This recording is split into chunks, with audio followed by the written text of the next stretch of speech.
చేయడానికి మీకు ఏం అధికారం ఉంది? రాజ్యాంగంలో లేదా? మేము నామినేషన్ వేయకూడదని రాజ్యాంగంలో లేదా? చెప్పండి ఒక్కసారి. ఇలాంటి దాడులేంటి? మా తాత చిన్న ఉన్నప్పుడు చెప్పిండు రౌడీ రాజకీయం అని. నేను నమ్మలేదు, నా కళ్ళతోనే ఇప్పుడు చూస్తున్నా.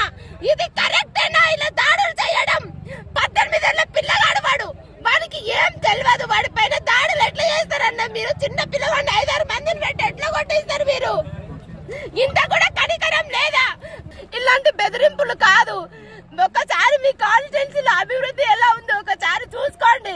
అలాంటి అభివృద్ధి చేయని వాళ్ళను, మధ్యలో తింటున్న వాళ్ళని దాడులు చేయండి అన్న. మేము మంచి చేయడానికి వచ్చినామన్నా, మాకేం తెలియదు. గెలిచి 10 మందికి న్యాయం చేద్దాం అనుకున్నా కానీ ఇట్లా నన్ను ఇట్లా చేస్తారని అనుకోలేదన్నా.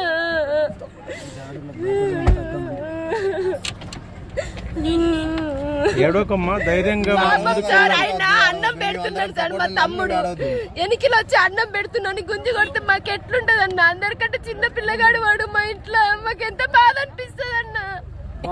ఒక్క రోజు కూడా మేము ఎవరికి ఏం అన్యాయం చేయలేదు సార్. చేతకాని వాళ్ళు ధైర్యంగా ఎదుర్కోలేక ఇలాంటివన్నీ చేస్తున్నారు. ధైర్యంగా ఉండాలి.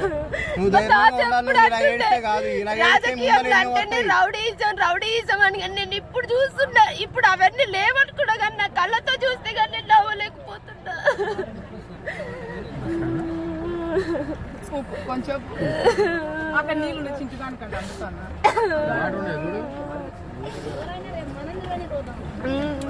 నేను నిరుద్యోగుల సమస్యలు పోరాడడం కోసం వస్తే ఇన్ని చేస్తున్నారు. నాకు ఎన్ని బెదిరింపులు కాల్స్ వచ్చినా నేను ఎప్పుడు ఎవరిని ఏం పేర్లు చెప్పలేదన్నా. ఎందుకంటే నాకు అవసరం లేదు. ఎవరు కాల్ చేసి ఎవరు బెదిరిస్తున్నారు నాకు అన్ని తెలుసు అన్నా. కానీ నాకు అవసరం లేదు మీ గురించి. నా ప్రచారం ఏది నాదైతే నేను ఉంటున్నా అంతే.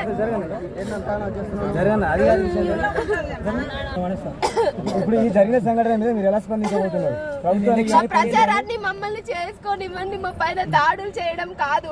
ఫస్ట్ మీ ప్రచారం మీరు చేసుకోండి. మేము మీకు ఎలాంటి అడ్డు చెప్పట్లేదు. మేము మిమ్మల్ని ఎవరిని ఏమనట్లేదు. మా ప్రచారం ఏదో మేము చేసుకుంటున్నాం. మేము ఎప్పుడన్నా మిమ్మల్ని కించపరిచినా ఒక్కరోజు మీ పార్టీ పేరు కానీ మీ పేరు కానీ ఎత్తి నేనేమన్నా అన్నానా? నా ప్రచారం ఏదో నేను చేసుకుంటున్నా. దానికి దాడులు చేయడం ఏందన్నా నాకు అర్థం అవ్వదు. నేనేం చెప్పాలనుకోవట్లేదు. ఇప్పటికైనా మారండి అన్న. ఇప్పుడు రోజు మా పైన దాడి, రేపు మీ పైన దాడి. ఎవరు మంచిది? ఇప్పుడు ఓట్లు చీల్చాయని దాడులు చేస్తున్నారు. రేపు పరిస్థితి ఎలా ఉంటుందో ఒకసారి ఆలోచించుకొని ఓటేయండి. మంచి నాయకుడిని గెలిపించండి. మంచి నాయకుడిని ఎన్నుకోండి అన్న. మీరు మంచి నాయకుడు అని ఇంతకు ముందు గెలిపించిన వాళ్ళే ఇప్పుడు నా పైన దాడులు చేస్తారు. ఎవరు మంచోళ్ళు ఒకసారి ఆలోచించుకోండి. స్థానిక నాయకులు చేసిన పని లేకపోతే ఎవరు చేసినో తెలియదన్న. ఇప్పుడు పోలీసు వాళ్ళు వచ్చి కనిపెడతారు. వాళ్ళు స్వతంత్ర అభ్యర్థి కానీ పార్టీ ముద్ర లేకుండా స్వతంత్రంగా చేస్తే ఇదే పరిస్థితి అంటారు రాష్ట్రంలో. ఇంతే ఉన్నట్టుంది. ఎదుగని చెట్టు లేరు మనుషులని. ఇది ప్రజా వైఫల్యమా, ఒక రాజకీయ నాయకులు, ఒక ఎమ్మెల్యే వైఫల్యమా? ఏమో ఎవరితో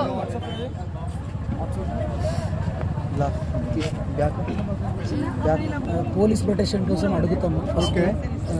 ఇంకోటి నేను చెప్పదలుచుకున్నానంటే ఈ రాష్ట్రంలో ఉన్న పెద్ద నాయకులందరూ సామాజిక కార్యకర్తలు కావచ్చు, ప్రొఫెసర్ కోదండరామ్ గారు కావచ్చు, తెలంగాణ రాష్ట్రంలో పోరాటం చేసిన పెద్ద నాయకులందరూ మన శిరీష గారికి మద్దతు ఇవ్వాలని కోరుకుంటున్నారు. ఇట్లాంటి టైంలో ఇది పూర్తిగా ప్రజాస్వామ్యంలో దాడికి తావులేదు. మేము పోలీస్ ప్రొటెక్షన్ అడుగుతాము. ఎలక్షన్ కమిషన్కి ఫిర్యాదు చేస్తాము. రాష్ట్రంలో ఉన్న పెద్ద మనుషులందరూ మనకు మద్దతు ఇవ్వాలని కోరుతున్నాము.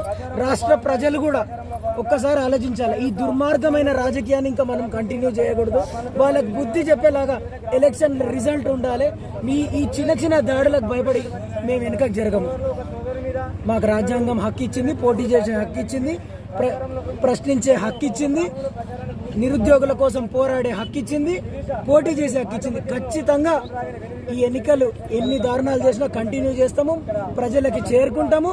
బ్రహ్మాండమైన చరిత్రను సృష్టిస్తాము అక్కడ. Thank you.